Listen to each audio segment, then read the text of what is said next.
Here's a question no one asks about Tolkien's world. Sauron forged the One Ring and nearly conquered every living thing on the continent. Morgoth poured his own essence into the bones of the earth. Ungoliant devoured the light of the gods and made the first Dark Lord beg for his life. These beings had power on a scale most fantasy can't even gesture at. And every single one of them lost. Not because they were weak, because they fundamentally misunderstood what power was for. That's the puzzle Tolkien spent his entire life embedding in his mythology. Not a ranking of who could beat who in a fight. A sustained, obsessive meditation on a single question. What does it mean to be strong? And the answer he kept arriving at was the same answer, over and over, built into every character and every catastrophe, from the music of the Ainur to the sailing of the last elven ships. Power that reaches outward to dominate always destroys itself. Power that holds inward to protect is the only kind that lasts. This is that story. 10. Galadriel. Most lists put Galadriel here and move on quickly, as if her placement at 10 is slightly embarrassing. She's an elf, after all, and there are gods on this list. But Tolkien said something specific about her in his letters that most people quietly skip. He called her the mightiest and most gifted of the Noldor after Feanor, not after Fingolfin, not after Gil-galad. After Feanor, the being whose inner fire burned so intensely that the Silmarils could only have been made by him, who created objects so beautiful they caused wars lasting centuries.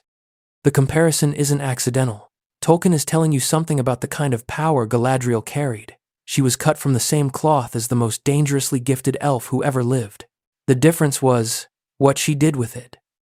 Feanor poured his power into objects, into the Silmarils, into an oath. He tied his greatness to things outside himself, and when those things were threatened, the oath controlled him, not the other way around. He died in a rage, chasing what he'd made, his body consumed by his own fire. Galadriel kept her power inside herself. In Lothlorien, she used Nenya not to create spectacular displays of force, but to lift the forest outside of time, to slow decay, preserve beauty, hold grace in suspension. You don't see Nenya working. You feel its absence when Frodo realizes that Lothlorien somehow has no shadows. The real test came when Frodo offered her the One Ring. She could have taken it. The Fellowship had no way to stop her, and in that moment, she wanted it. She showed Frodo what she would become: terrible, beautiful, beyond all elven measure, and then she said no. I passed the test. I will diminish, and go into the West, and remain Galadriel. That sentence is the thesis of her entire existence. Power is not what you accumulate, it's what you choose not to use. 9. Elrond. Elrond's life is built out of a particular kind of wound, the wound of watching everything you love choose something you can't follow them into. His mother Elwing threw herself into the sea to save a Silmaril and was transformed into a bird. His father Eärendil sailed to Valinor on a quest to plead for the survival of Middle-earth, and was bound to the sky as a star. He and his twin brother Elros were taken by the sons of Feanor. He was raised, in the strangest of ironies, by the men who killed his grandfather. Then came the choice, elf or man. Elros chose mortality, built a great civilization, founded Númenor, and died. Elrond chose immortality, watched his brother die, watched Númenor sink, and kept watching. He stood at the edge of the cracks of doom after the last alliance and watched Isildur refuse to destroy the ring. He watched that decision echo forward across 3,000 years, through every failure and near miss and death it caused. And instead of becoming bitter, which would have been entirely understandable, he built Rivendell. Tolkien is precise about what Rivendell was.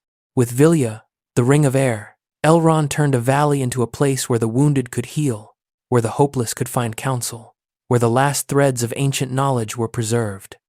The Council of Elrond, the meeting that set the strategy for destroying the One Ring, happened there, not in some great fortress, not in a war room, in a house of healing. This is not an accident. Tolkien believed that restoration was a higher form of power than destruction. To mend is harder than to break. To keep something alive against time is harder than killing it. Elrond spent 3,000 years doing the harder thing. The price was Arwen. His daughter loved Aragorn and would repeat the same choice her ancestor Luthien had made: mortality, for love. Elrond had to watch his own daughter walk toward a death he could not share. He gave her away to a mortal world he had spent his entire existence trying to protect people from. There's a kind of strength in that which most power rankings don't have a category for. Elrond didn't conquer anything.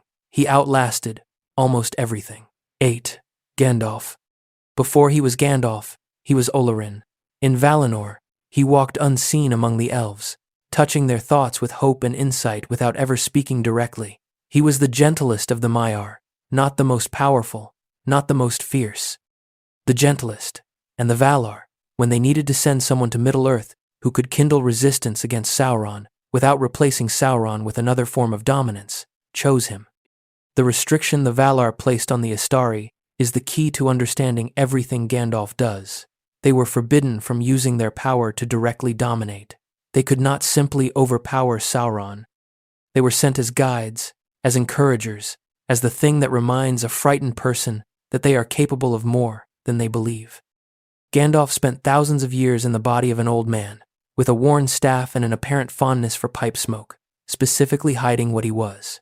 Every time he could have intervened directly, he didn't. He gave Frodo a push.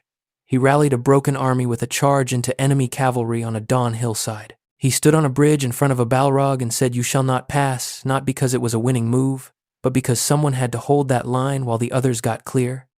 When he fell with the Balrog, he came back, not the same. Gandalf the Grey became Gandalf the White. The restriction lifted. The full weight of his Maiar nature finally expressed.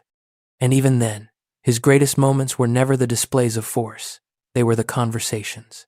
They were the specific thing he said to Pippin in the dark under Minas Tirith about death not being the end, right before the city fell silent and the battle began. That's what Tolkien meant by his power. Not the staff that shattered Saruman's, the words that gave people a reason to keep going. 7. The Balrogs. Here is something most accounts of Balrogs understate. They weren't just powerful, they were costly. Defeating a Balrog was almost never just a victory, it was a transaction. The bill was usually the life of whoever killed it. Glorfindel killed a Balrog in the Fall of Gondolin and died in the process. Gandalf killed Durin's Bane and died in the process, only returning because something intervened from outside the rules of the world. Gothmog, the Lord of Balrogs, didn't just fight great heroes. He killed Fingonhai, king of the Noldor, one of the most powerful and beloved kings in the history of elves, in single combat during the Nirnaeth Arnoediad. He led the assault that took Gondolin. The Balrogs weren't shock troops. They were world enders, in concentrated form. And Durin's Bane didn't even need to be awake to change the course of history. It slept in the depths of Moria for millennia, and just the knowledge of what was down there drove the dwarves out of the greatest kingdom they ever built. A sleeping monster, exerting gravitational pull on an entire civilization's decisions. That is a specific, strange kind of power. Passive, ancient, like a radiation source that doesn't need to do anything to be lethal. 6. Sauron. Sauron was not born evil. This is the detail that makes him genuinely terrifying rather than just a very large villain. He was a Maya of Aula, the Vala of craft and making. He understood structures. He understood systems. He had the gift of imposing order on raw material, of seeing how things could be organized to become more than they were. In the beginning, Tolkien tells us, Sauron's desire for order was legitimate. He genuinely hated waste and chaos. He wanted things to run well. Morgoth turned that. He offered Sauron a vision of a world perfectly ordered, but ordered around a single controlling will. Sauron's gift for making things function became his gift for making things obey. The desire for perfection flipped into the desire for control. The One Ring is the logical endpoint of this. It was not simply a weapon. It was the most complete expression possible of a single will, extending itself through all other wills. It worked through corruption, taking what was already in each person and amplifying it, bending it, redirecting it. The rings of power given to men turned them into Nazgul not through torture but through completion. Their hunger for power, already there, simply extended beyond the point where they had anything left. But the ring was also Sauron's own undoing. Tolkien is tracking Feanor's error again, 2 sizes up. To pour your power into a single object is to make yourself dependent on that object. When the ring was cut from his finger by Isildur, Sauron didn't lose a tool. He lost a piece of his actual self. By the Third Age, he couldn't even take physical shape reduced to an eye in Barad-dûr, projecting will without form, because the form had been dispersed into the ring millennia ago. And the most terrifying thing Sauron ever did had nothing to do with armies.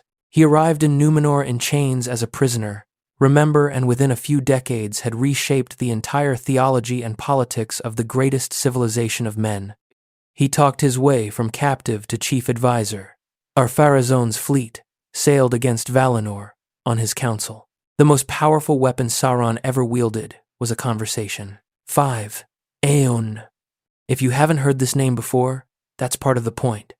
Tolkien describes Éowyn as the mightiest in arms of all the Maiar, the herald of Manwë, the being who led the armies of the Valar in the War of Wrath against Morgoth. When Beleriand was being drowned in that conflict and Ankalagon the Black, the greatest dragon who ever existed, was breaking the sky, it was Arendil who finally brought him down. But it was Éowyn who commanded the entire campaign. He fought Morgoth directly. He drove him from his throne. He chained him and brought him to Valinor for judgment. But the detail that earns Éowyn his place on this list isn't the war. When Sauron came to surrender after the conflict, Éowyn, despite having every legal and military authority to accept the surrender, told him that a Maia could not judge another Maia. That Sauron had to go before the Valar in Valinor and receive their judgment directly. He refused to take the power the situation was offering him. Tolkien doesn't make a big deal of this. He notes it almost in passing. But it's the same principle operating at the level of the Maiar that we see operating in Galadriel, the conscious refusal of authority you could legitimately claim. In a world where power corrupts almost everyone it touches, Éowyn is the general who wins the most devastating war in history and then voluntarily gives up the gavel. 4. Ungoliant. There is something in Tolkien's universe that exists completely outside its moral and metaphysical order. Something that has no allegiance, no origin story anyone can verify, no creator that claims her. She just was. A darkness that predated thought. A hunger that had no object other than itself. Ungoliant. She is one of the most disturbing things Tolkien ever wrote, because she doesn't fit any of the categories. She's not Ainur. She's not a corrupted Maia. She's not a creature shaped by Morgoth, or Manwë, or anyone. She appears from the outer dark. She does what she does, and she leaves. Her power was an inversion. Rather than projecting force outward, she consumed. She absorbed light, erased it, turned it into darkness. When Morgoth came to her seeking alliance, she didn't join him out of loyalty or ideology. She negotiated. She would help him destroy the 2 trees if he fed her afterwards. She poisoned the 2 trees. She drank their light. She extinguished the most sacred sources of light in Tolkien's cosmos, the things from which the Silmarils themselves drew their radiance, the things that the sun and moon were eventually made from. She deleted them. And then she wanted more. She turned on Morgoth himself and demanded he give her the Silmarils he'd stolen. Morgoth, who had just snuffed out the lights of Valinor, who had fought all the Valar, who was the most powerful individual being in the history of creation, screamed for help. His scream called the Balrogs, and they drove her off. The first Dark Lord, driven to screaming terror by a spider. What makes this so philosophically interesting to Tolkien is that Ungoliant's power is purely consumptive. She produces nothing. She creates nothing. She doesn't build empires or forge rings or sing the world into existence. She only takes. And because of that, she is ultimately limited by what exists to consume. She faded when there was nothing left to devour. She is the endpoint of one definition of power, and her descendants, including Shelob, are still there in the Third Age, living in the darkness of Cirith Ungol, because that kind of hunger doesn't die. It just waits. 3. Manwë. The head of the Valar is almost always underestimated, because his power doesn't express itself in ways that are easy to see. Manwë is the Ainu, who understood Eru's thought most completely, more completely, than any other being Eru made. The music of the Ainur, the event through which the world was sung into existence, ran deepest in him. He is not the guardian of wind and sky, because those happen to be his domain. He is those things, in the same way that Morgoth is the corruption woven into Arda's matter. His power is total in a way that's hard to articulate because it doesn't flex. Mountains don't break when Manwë speaks. He doesn't hurl lighting. He perceives. He comprehends. He sees the patterns of the world at a depth no other being can access.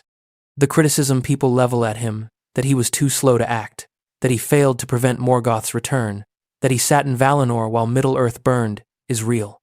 But it misunderstands what was happening. Every time the Valar intervened directly in Middle-earth, the geology changed. The assault on Utumno shook the earth so violently, it altered the coastlines. The War of Wrath drowned an entire continent. These were not side effects.